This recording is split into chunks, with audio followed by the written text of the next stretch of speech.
டேய் ரத்தன், என்ன சார் இன்னைக்கும் குடிச்சிட்டு வந்துட்டீங்களா? தினமும் இதே வேலையா போச்சு. என்ன பண்றது? குடிக்கலைன்னா நான் எப்படி வாழ்றது? சரி சரி, நான் கிளம்புறேன். இந்தாங்க பிடிங்க, சேம்பர் நம்பர் 5ஓட சாவி. அது ரொம்ப நாளாவே மூடி கிடக்கு. பாட்னாலேருந்து புது சார் வந்திருக்காரு. அவர் இன்னைக்கு அதை திறந்துட்டாரு. அப்படியா? அந்த ரூம்ல ஏதோ பேய் இருக்குன்னு கேள்விப்பட்டேன். அந்த கதையை பத்தி உங்களுக்கு ஏதாவது தெரியுமா? இல்ல இல்ல இல்ல, இந்த கோர்ட்ல ஏன் ராஜ்யம் தான்டா. இந்த இடத்துக்கு எப்பவுமே நான் தான் ராஜா. போ போ, வேலையை பாரு போ. சரி, நான் கிளம்புறேன். கிளம்புடா, நான் ரவுண்ட்ஸுக்கு போறேன். பைத்தியம் பிடிச்சிருக்கும் போல.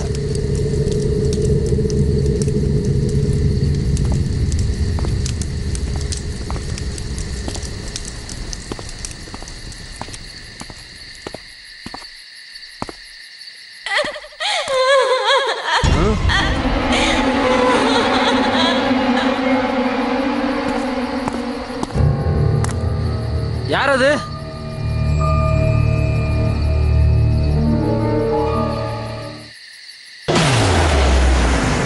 யாரு?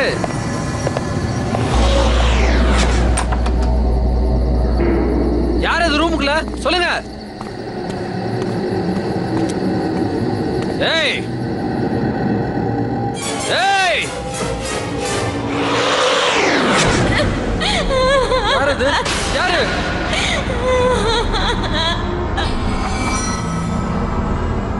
யாரு? யாரு?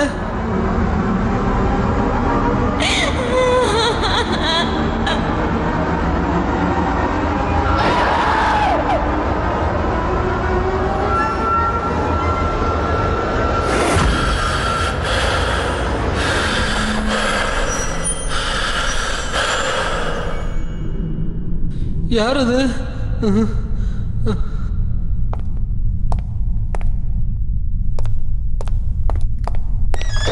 யாரு? கதவை திறங்க! கதவை திறங்க! கதவை திறங்க! கதவை திறங்கன்னு சொல்றேன்ல.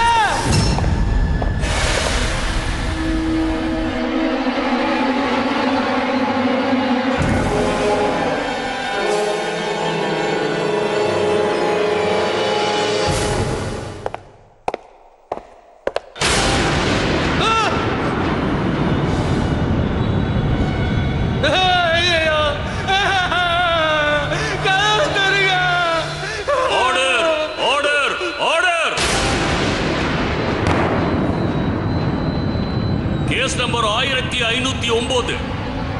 இந்த நீதிமன்றம் இந்த குற்றவாளிக்கு ஆயுள் தண்டனை விதிக்கிறது.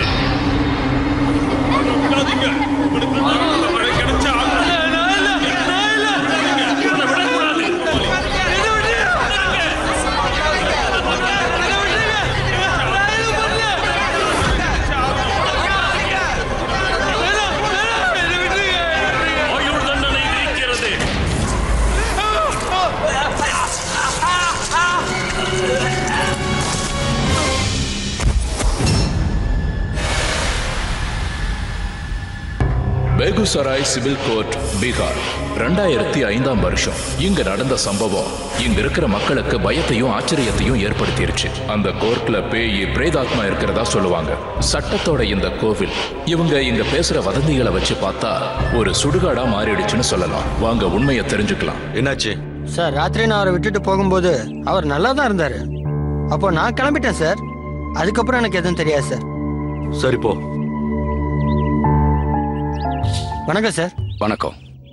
என்ன விஷயம்? ஏன் காலையிலேயே இவ்வளவு கும்பல் கூடி இருக்கு? நேற்று ராத்திரி காட் பண்ண பன்சிலால் இறந்துட்டாரு. என்ன? எனக்கு என்னமோ அவர் சூசைட் பண்ணிக்கிட்டாரோன்னு தோணுது சார். சரி வா போய் பார்க்கலாம்.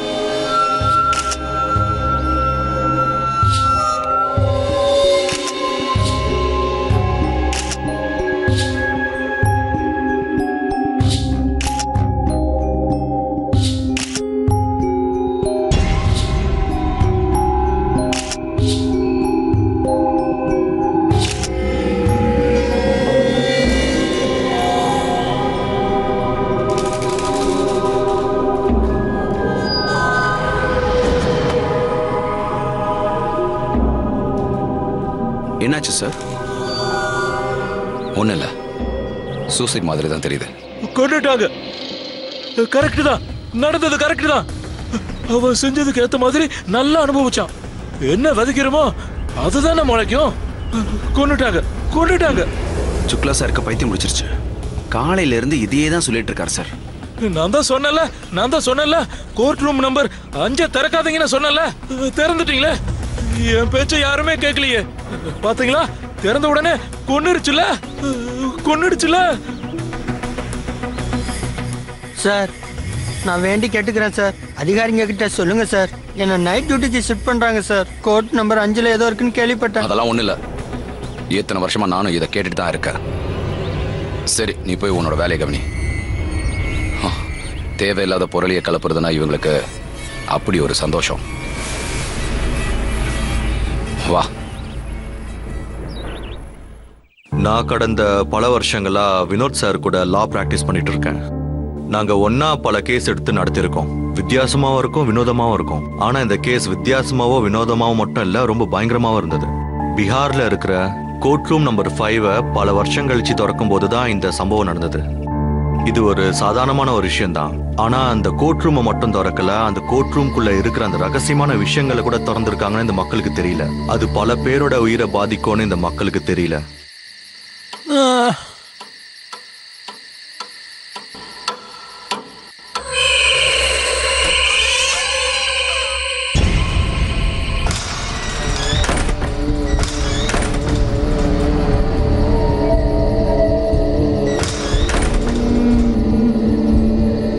யாரது யாரது யாரது?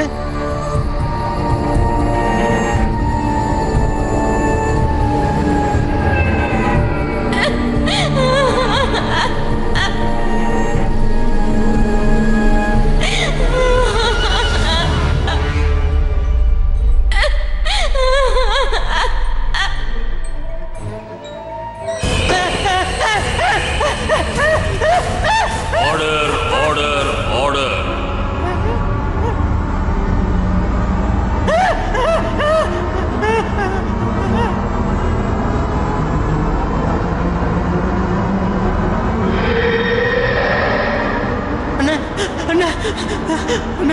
அண்ணா என்னை காப்பாத்துங்கண்ணே. அண்ணா என்னை காப்பாத்துங்கண்ணே.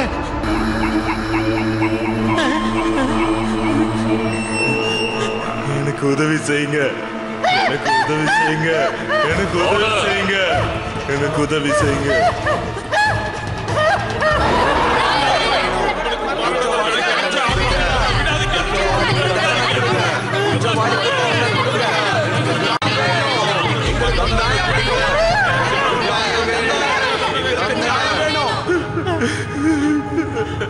எங்களுக்கு நியாயம் வழங்குங்க சார். பொண்ணுக்கு நியாயம் வழங்குங்க. கேஸ் நம்பர் 1509 கீழ் 88. இந்த நீதிமன்றம் உத்தரவிடுகிறது, 2 வாரங்களுக்குள் அடுத்த அமாவாசைக்கு முன்பு 1509 கீழ் 88 கேஸ் குற்றவாளிகளுக்கு தண்டனை வழங்கப்பட வேண்டும். இல்லை என்றால் அந்த தண்டனை உனக்கு வழங்கப்படும்.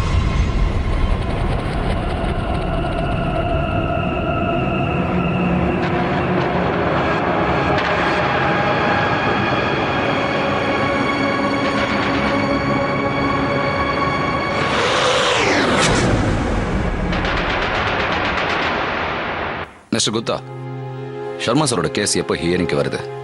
12ஆம் தேதி சார். சார் சார் சார் என்னை காப்பாத்துங்க சார். என்னை காப்பாத்துங்க சார். என்னாச்சு சார்? ஏன் இவ்வளவு அது என்ன பதட்டமா கொன்னுடும் சார். அது என்ன கொன்னுடும் சார். எதுக்காக இப்படி சும்மா உளறிட்டே இருக்கா? இல்ல சார், அவங்க எனக்கு கட்டளையிட்டு இருக்காங்க. கேஸ் 1509க்கு நியாயம் கிடைச்சே ஆகணுமா, இல்லன்னா அவங்க என்ன கொன்னுடுவாங்களா சார்? ரத்தன், உனக்கு என்ன பைத்தியம் பிடிச்சு போச்சா?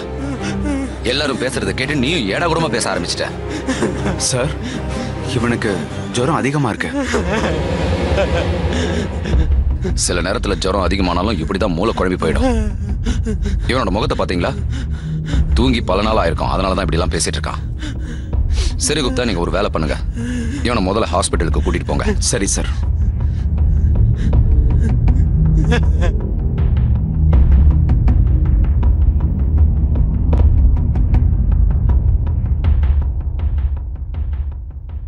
வினோத் சாருக்கு ஆரம்பத்துல இருந்து பேய் பிசாசின் மாதிரி விஷயங்கள்ல எதுலயும் நம்பிக்கை இல்லை.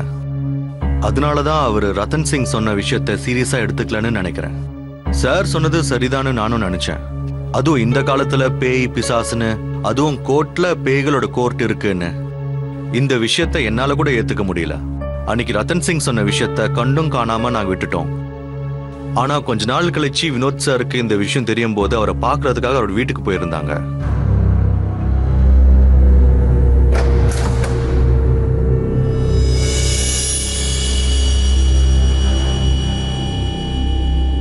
ரத்தன், இப்ப உடம்பு எப்படி இருக்க? யாரு யாரு யாரு? உன் உடம்பு இப்ப எப்படி இருக்குன்னு கேட்டேன். நான் உண்மையா சொல்றேன் சார். என் அம்மா சத்தியமா நான் உங்ககிட்ட சொன்னதெல்லாம் உண்மைதான் சார். ரத்தன், இப்போ உனக்கு உடம்பு சரியா இல்ல. நீ கொஞ்ச நேரம் ஓய்வு எடுத்துக்க, எல்லாம் சரியாயிடும். கேஸ் 1509க்கு நியாயம் வழங்குங்க, இல்லன்னா நான் பழைக்க மாட்டேன் சார். ரத்தன், நியாயம் வழங்கிடுங்க சார். அங்க யாருமே இல்ல. ரத்தன், ரத்தன், இதெல்லாம் உன் கற்பனை. என்ன காப்பாத்துங்க சார், என்ன காப்பாத்துங்க சார். சொன்னா கேளு, இப்போ உனக்கு உடம்பு சரியில்லை. போயிடுங்க.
இது பிசினஸ்மேன் சந்தீப் யாதவ் ஆச்சே.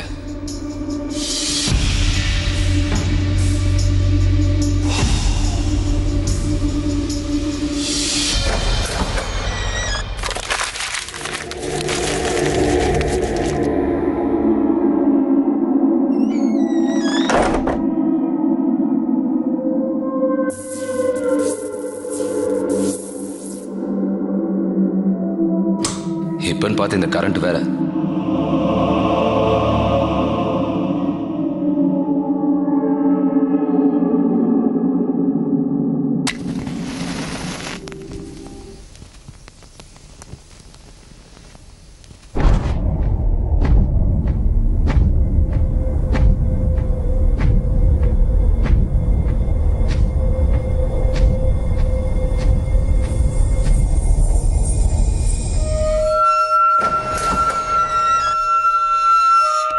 யாரது? யாரது?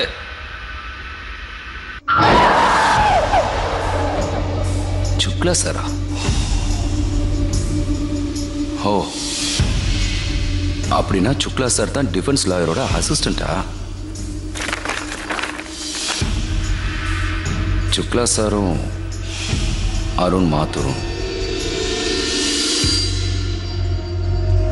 யாரது?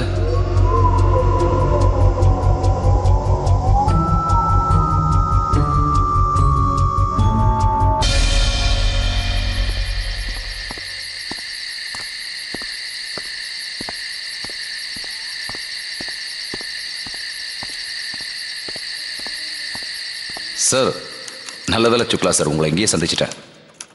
Case number 1509. இந்த கேஸை பற்றி உங்களுக்கு ஞாபகம் இருக்கா? அதில் உங்களோட கிளையண்ட் சந்தீப் யாதவ், அவரோட வக்கீல் மாத்தூர் சார், அவரோட அசிஸ்டன்ட் தானே நீங்கள்? அந்த கேஸுக்கு சேம்பர் நம்பர் 5 தான் தீர்ப்பு வழங்கினாங்க. சுக்லா சார், சுக்லா சார் ஞாபகம் இருக்கா? விட்டுருங்க விட்டுருங்க விட்டுருங்க, அந்த கேஸை விட்டுருங்க. நான் உங்ககிட்ட சொல்லிட்டேன், அந்த கேஸை கிளற முயற்சி பண்ணாதீங்க, இல்லைன்னா நீங்களும் நீங்களும் நீங்களும் செத்துருவீங்க செத்துருவீங்க. சுக்லா சார், இந்த கேஸை நான் மறுபடியும் ஓபன் பண்ணாம இருக்க மாட்டேன்.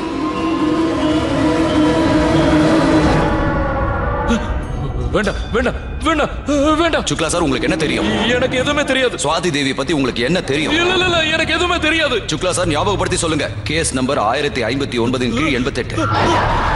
சுக்லா சார், உங்களுக்கு என்ன ஞாபகம் இருக்கு? நீங்க எல்லாரும் சாக போறீங்க. சுக்லா சார், சாக போறீங்க, எல்லாரும் சாக போறீங்க. என்ன விட்டுருங்க, நீங்க சாக போறீங்க. சுக்லா சார், சொன்னா கேளுங்க, நில்லுங்க. இல்ல, எனக்கு எதுவும் தெரியாது. நீங்க சாக போறீங்க, எல்லாரும் சாக போறீங்க. தரங்க. சுக்லா சார், சுக்லா சார், சாக போறீங்க. சுக்லா சார், நில்லுங்க சார். எல்லாரும் சாக போறீங்க. சுக்லா சார், சுக்லா சார், கதவை தரங்க. சொல்றத கேளுங்க, கதவை தரங்க. சுக்லா சார், சுக்லா சார், நான் சொல்றத கேளுங்க, கதவை தரங்க.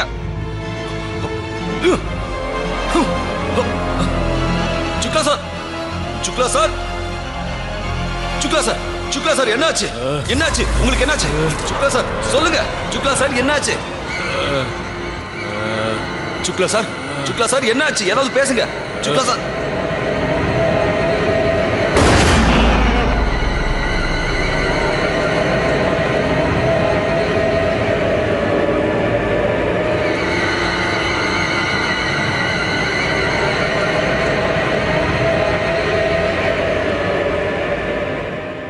கோர்ட் ரூம் நம்பர் 5 ரகசியம் நாளுக்கு நாள் அதிகரிச்சுக்கிட்டே இருந்தது. அங்க நடந்த மரணங்களை வச்சு மக்கள் நிறைய பொருளிகள் பரப்பிக்கிட்டே இருந்தாங்க. அடுத்தது சுக்லா சாரோட மரணத்துக்கு அப்புறம் வினோத் சார் உண்மையை தெரிஞ்சுட்டே ஆகணும்னு முடிவெடுத்தாரு. அந்த உண்மையை தெரிஞ்சுக்கிறதுக்காக கோர்ட் ரூம் நம்பர் 5க்கு அவர் போயிருந்தாரு.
கேஸ் நம்பர் 1509 இன்னைக்கு தான் தீர்ப்பு.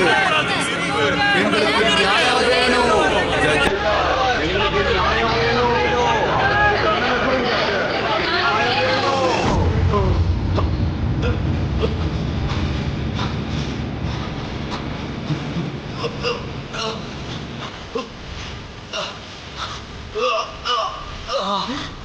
எங்களுக்கு உதவி செய்யுங்க வக்கீல் சார். எங்களுக்கு அநியாயம் நடந்திருக்கு, எங்களுக்கு அநியாயம் நடந்திருக்கு. எங்களுக்கு உதவி செய்யுங்க வக்கீல் சார், உதவி செய்யுங்க. Order order.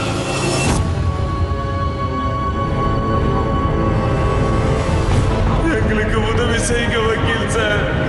எங்களுக்கு அநியாயம் நடந்திருக்கு, எங்களுக்கு உதவி செய்யுங்க.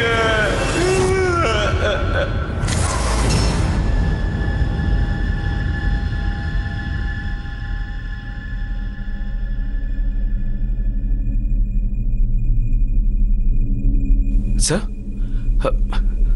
சார் சார் நீங்க படுங்க சார், படுங்க.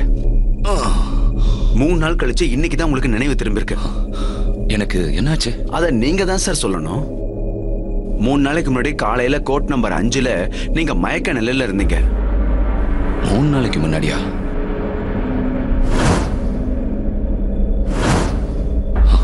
நான் கிளம்பி ஆகணும். இல்ல சார், கிளம்பி சார். சார் சொல்றதை கேளுங்க சார். சார் இப்ப வேணாம் சார். இதோ பார், அடுத்த அமாவாசைக்குள்ள இந்த கேஸ சால்வ் பண்ணியாகணும். இல்லன்னா நீயும் பொழைக்க மாட்ட. என்ன சார்? சார் நீங்க ரெஸ்ட் எடுத்துக்கோங்க. நாளைக்கு யாதவ் சாரோட கேஸ், அதுக்குள்ள நீங்க ஃபிட் ஆகணும் சார்.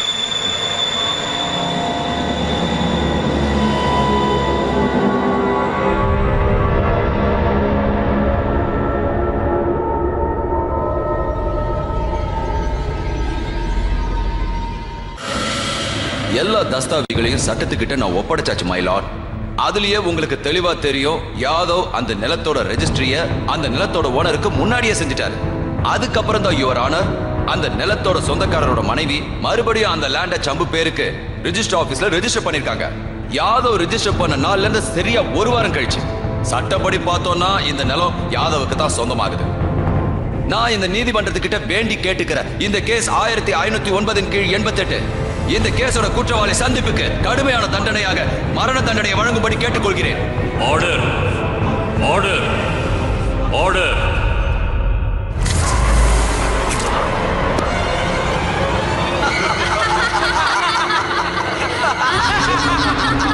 அவனுக்கு தூக்கு தண்டனை கொடுங்க. அவனுக்கு தண்டனை கொடுங்க. அவனுக்கு தண்டனை கொடுங்க. உனக்கு தண்டனை வழங்கப்படும். உனக்கு தண்டனை வழங்கப்படும். அதுவும் தூக்கு தண்டனை. உனக்கு நிச்சயம் தண்டனை வழங்கப்படும். உனக்கு நிச்சயம் தண்டனை வழங்கப்படும். நிறுத்துங்க, நிறுத்துங்க, நிறுத்துங்க. சார் உங்களுக்கு ஒண்ணும் இல்லைல்ல சார்? Order, order, order.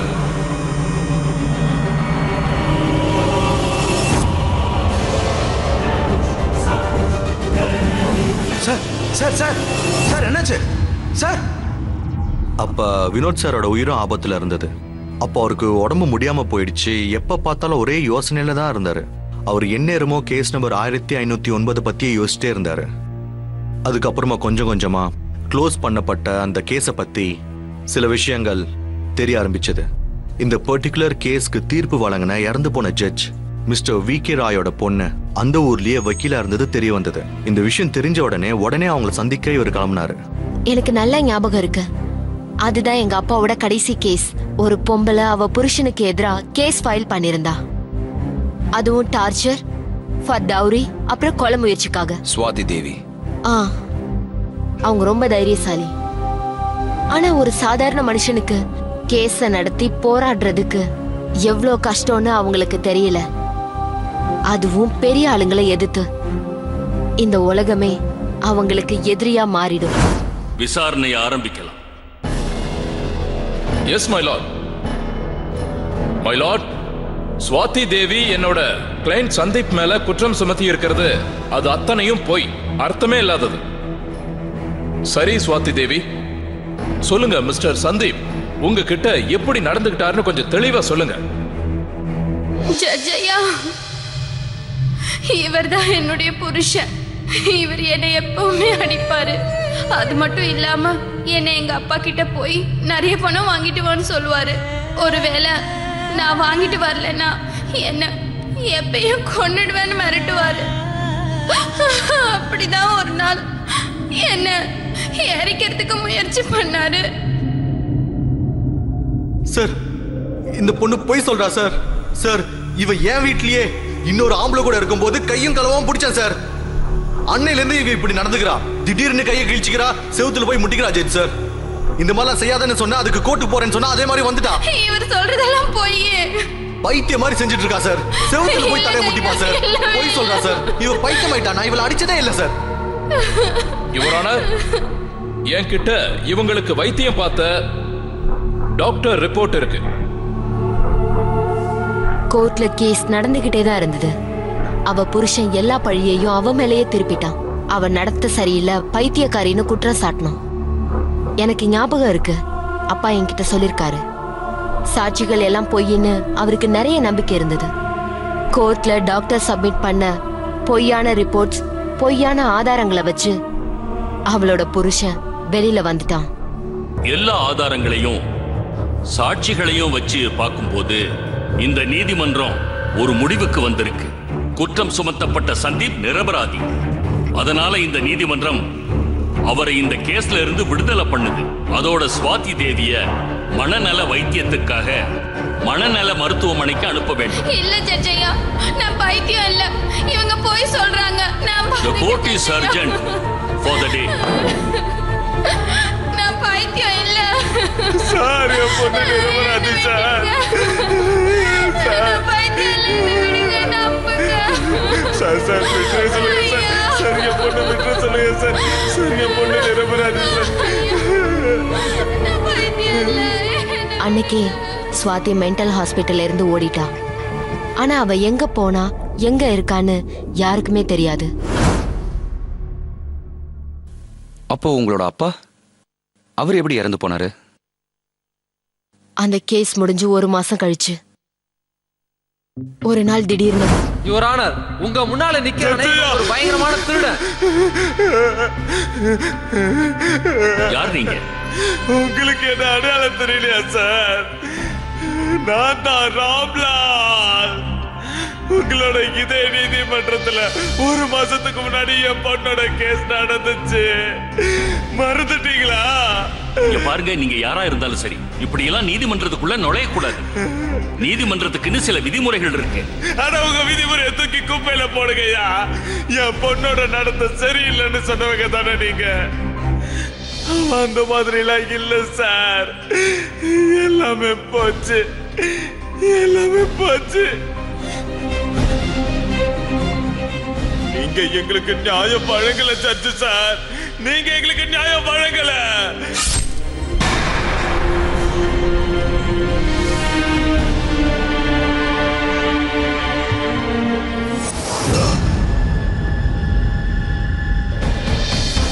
வாழ்க்கையில முதல் முறையா என்னோட நேர்மையான அப்பா ஒரு தவறான தீர்ப்பை வழங்கினாரு. அந்த தப்பு தான் அவரோட மரணத்துக்கு காரணமாயிடுச்சு.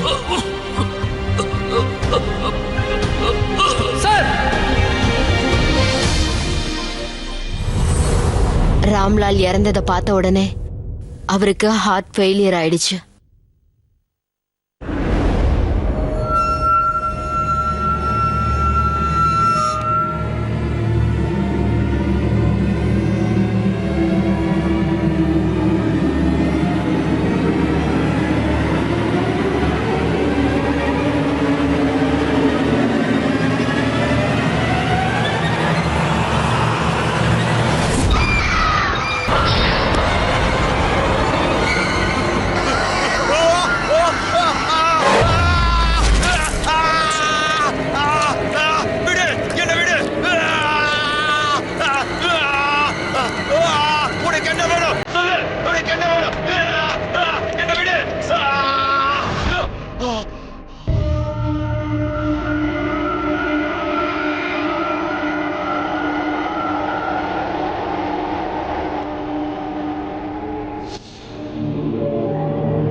Morning sir.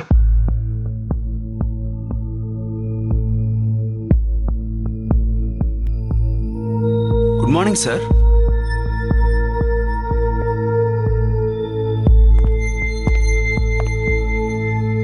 சார் சார் உங்களுக்கு என்ன ஆச்சு சார்? நம்ம வேற யாராவது பெரிய டாக்டரை பார்க்கலாமா? வேண்டாம், இது எந்த டாக்டர்னாலையும் குணமாகாது. நான் இந்த கேஸோட ஆணிவேர் வரைக்கும் போயே ஆகணும்.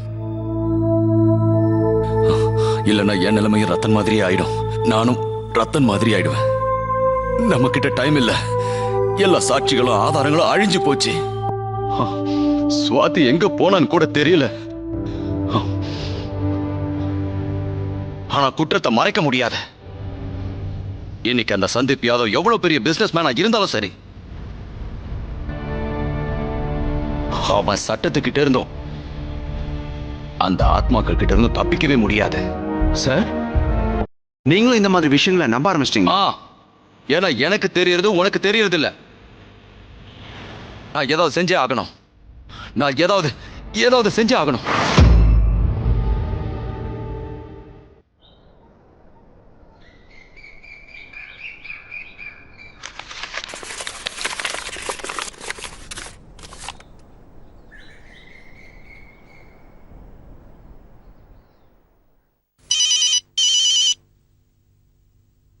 ஹலோ, வணக்கம் வினோத் சார். யார் பேசுறது? நான் தான் சார், சந்தீப் சிங் யாதவ். எனக்கு உங்களோட நோட்டீஸ் கிடைச்சது. என்ன சார் இது அனுப்புறதுக்கு பதிலா ஒரு ஜோக் அனுப்பிச்சிருந்தா நான் சிரிச்சிருப்பேன்ல. என்ன சார், 18 வருஷம் பழசான கேஸை ரீஓபன் பண்ணிக்கிட்டு கேஸ் நம்பர் 1509 கேஸ் ஓபன் பண்ணுமா என்ன? அந்த டவுரி கேஸோட சேர்த்து வேற என்னென்னமோ ஆட் பண்ணிருக்கீங்க. கொலை வேற. ஆதாரம் இருக்கா? நீ என்ன நினைச்சிட்டு இருக்க சந்தீப் யாதவ்? ரொம்ப பெரிய வக்கீல். எந்த ஆதாரமும் இல்லாம நோட்டீஸ் அனுப்புவானா என்ன? என்கிட்ட ஆதாரங்கள் இருக்கு, பக்காவான ஆதாரம். என்னது இது வினோத் சார்? நீங்க உங்க தகுதியை மீறி ஓவரா பேசுற மாதிரியே இருக்கு. நீங்க ஒரு விஷயத்த மறந்துடாதீங்க. எல்லாரும் என்ன சந்தீப் சிங் யாதவா மட்டும் இல்ல, பாகுபலியாவும் பாக்குறாங்க. அத மறந்துடாதீங்க. உன்ன மாதிரி பாகுபலிங்க தெருக்கு 4 பேர் இருக்கதான் செய்யறாங்க.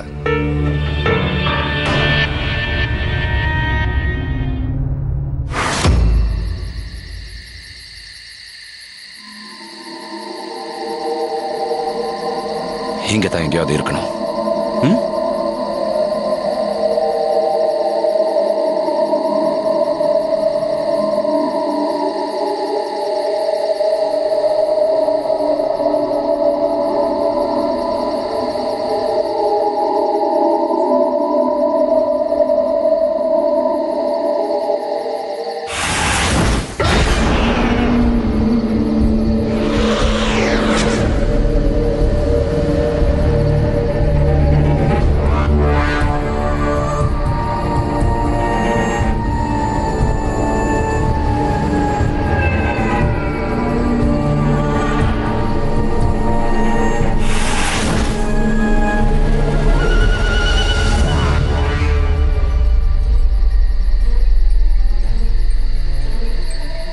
இங்க கண்டிப்பா ஏதோ இருக்கு.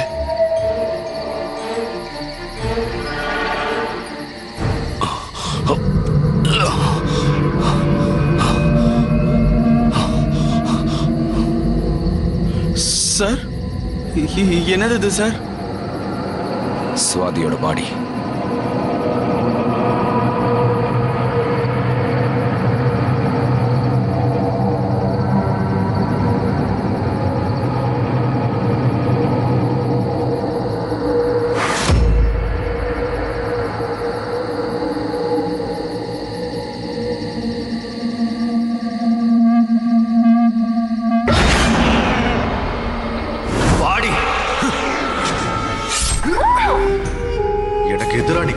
போற என்னோட பேரு சந்தீப் யாதவ்னு சொன்னேனா இல்லையா?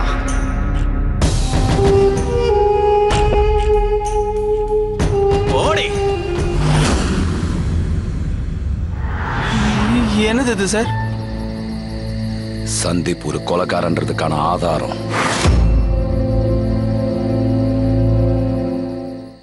எந்த வீட்ல ஆத்மாவோ கேஸோ இல்ல குற்றமோ இதுல எது நுழைஞ்சாலும் வீடு மண்ணோட மண்ணா ஆயிடும் சொல்லுவாங்க. ஆனா இந்த முறை அந்த பயம் சந்தீப் யாதவுக்கு வந்தது. ஒரு பக்கம் வினோத் சாரோட கான்ஃபிடன்ஸை பார்த்து பயந்து போயிட்டான்.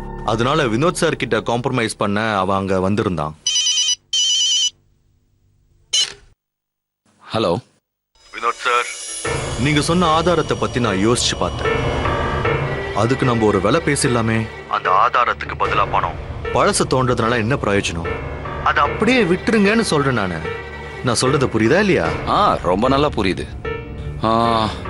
நீங்க வேணா ஒரு வேலை செய்யுங்களா? நாளைக்கு சாயந்தரம் கோர்ட்ல 5வது ரூமுக்கு வெளியே சந்திக்கலாம். நாம அங்கேயே மற்ற விஷயங்களை பேசிக்கலாம். ம், சரி. Okay.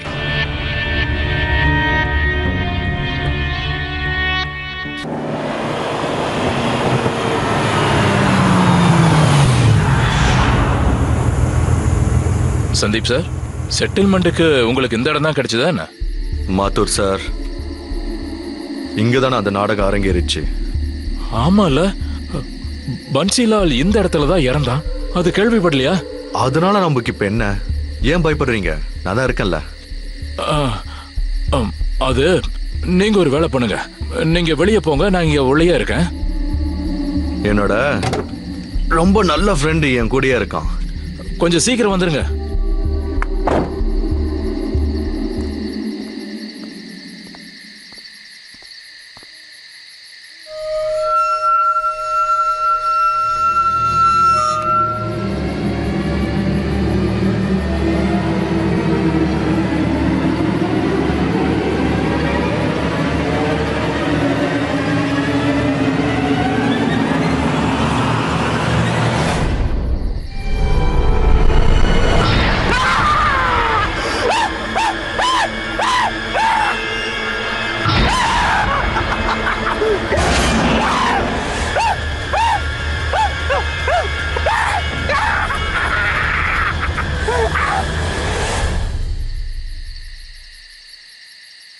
Vinod sir,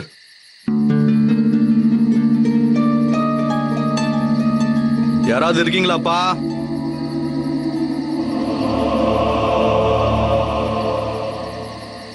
Vinod sir,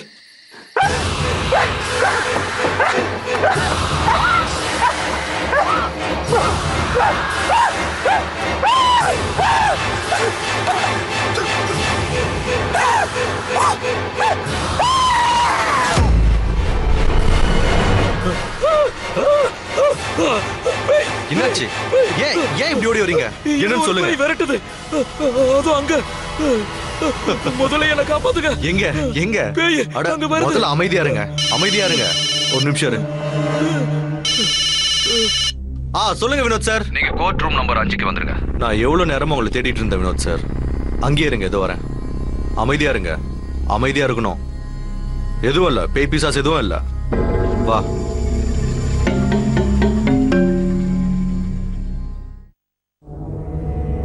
Vinod sir. Sandeep இங்க யாருமே இல்ல, வா திரும்பி போயிடலாம். ஏன் பயப்படுறீங்க? இருங்க. வினோத் சார். யாருமே இல்ல, வாப்பா போயிடலாம். வினோத் சார். சந்தீப், அங்க யாரும் இருக்காங்க. வா. யாருப்பா அது? யாருங்க? யாருங்க அது?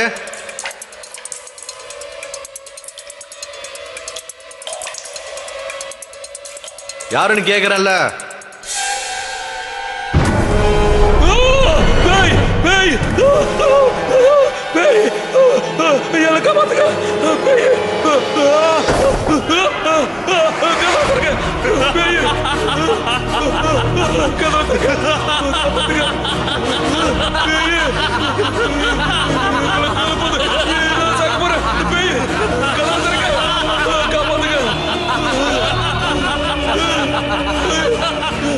Order, order, order.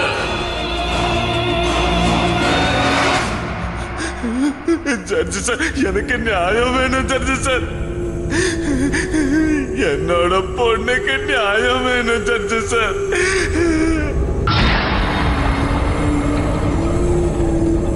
எங்களுக்கு நியாயம் வேணும். இந்த குற்றவாளிக்கு தண்டனை கொடுங்க. குற்றவாளி இவனுக்கு மரண தண்டனை விதிக்கப்படணும். தண்டனை கொடுங்க, விட்டுடாதீங்க. அனுபவிச்சே அவங்களுக்கு நியாயம் வேணும். தண்டனை கொடுத்தே எங்களுக்கு நியாயம் வேணும். அவனை விட்டுடக்கூடாது. விட்டுடாதீங்க. நியாயம் வேணும், விடக்கூடாது. அவங்களுக்கு மரண தண்டனை கொடுங்க. மரண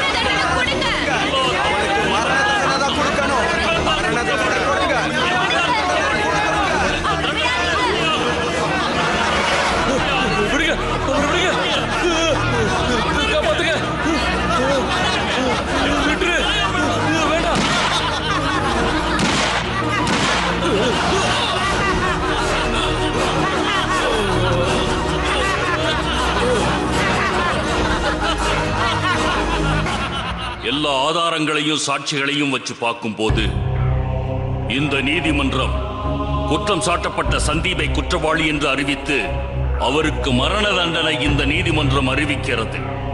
மரண தண்டனை. ஆமா, இவனுக்கு மரண தண்டனை.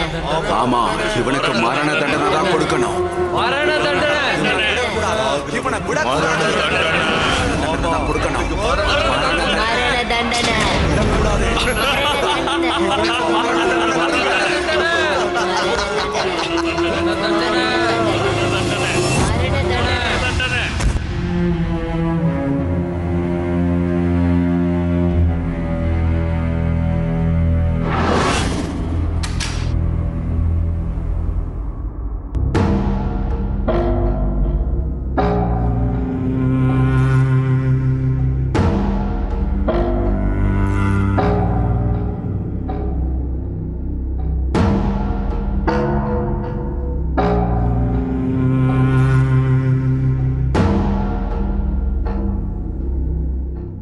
வினோத் சார் ஸ்வாதிக்கு நியாயத்தை வாங்கி கொடுத்துட்டாரு. சந்தீப்க்கு தண்டனை கிடைச்சிடுச்சு.